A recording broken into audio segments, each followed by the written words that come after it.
Hey there. So this one is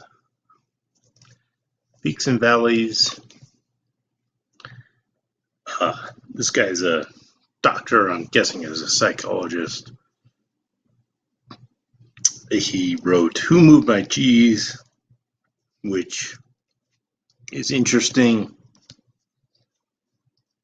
if your girlfriend is in a business situation and you're like, "Hey, read this book."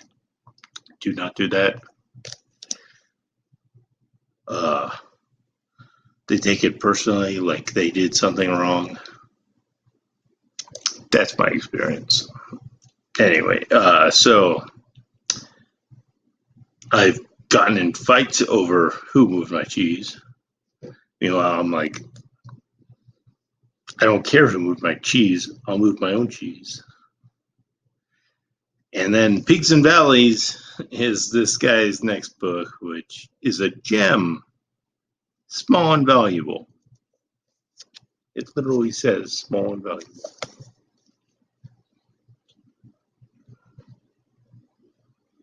So, Who Moved My Cheese is all about. I used to do great doing this, and now I have to do this other thing. And you're like, yeah, no shit, buddy. It was interesting when it came out. I will say that because I read it, and I don't think it's interesting anymore. And I suspect this isn't going to be interesting anymore. I'm going to open it. Please don't do anything weird to me. The pain in a valley can wake you up to a truth you have been ignoring. So what truth was he ignoring? He looked up at the higher peak in the distance. All I know, he thought, is that I really want to be on that higher peak. He wondered if there were a mountain lake up there that was as beautiful as the one in front of the old man's house, or even more so. He wondered what the fresh air would feel like against his face.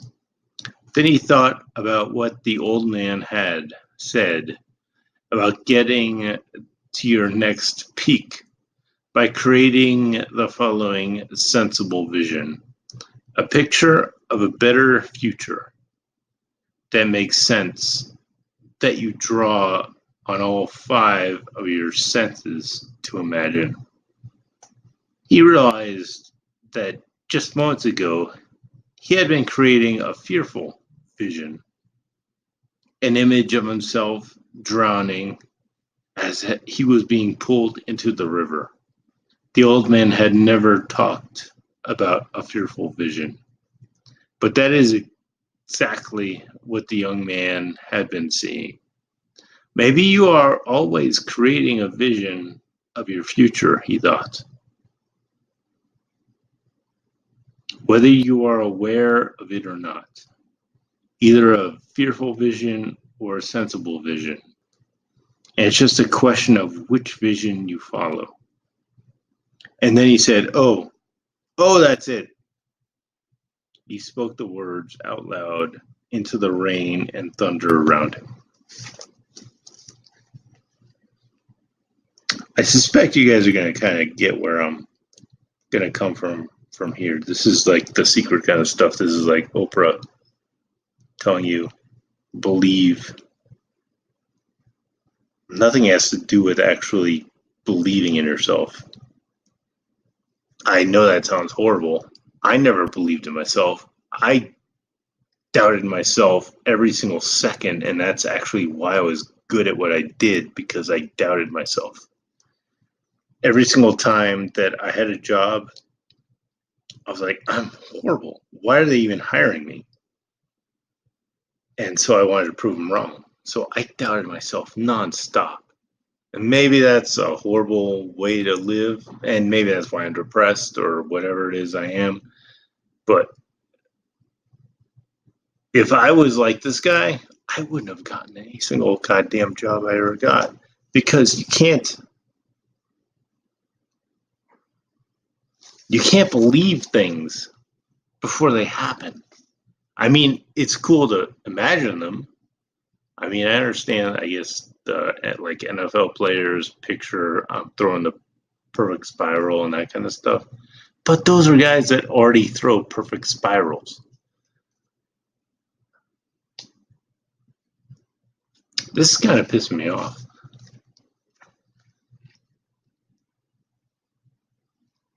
My valley is fear is the next one.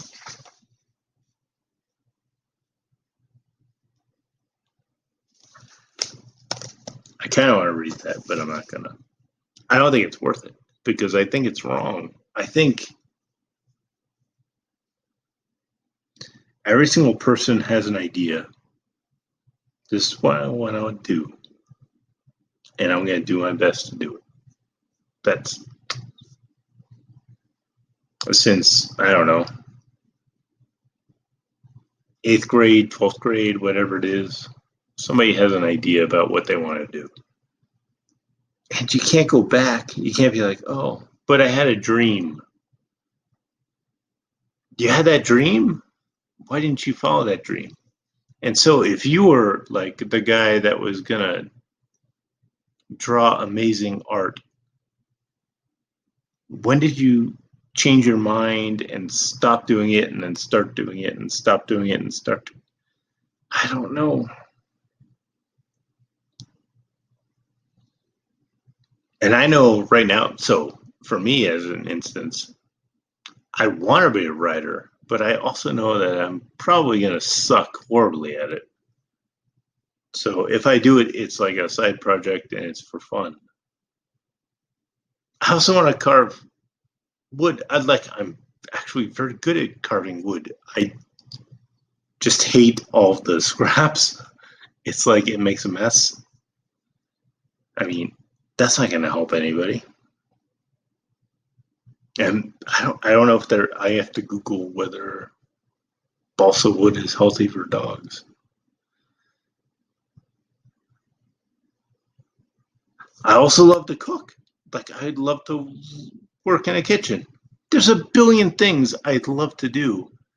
These aren't things that are important to the world. These are just things that I feel like I might get away with.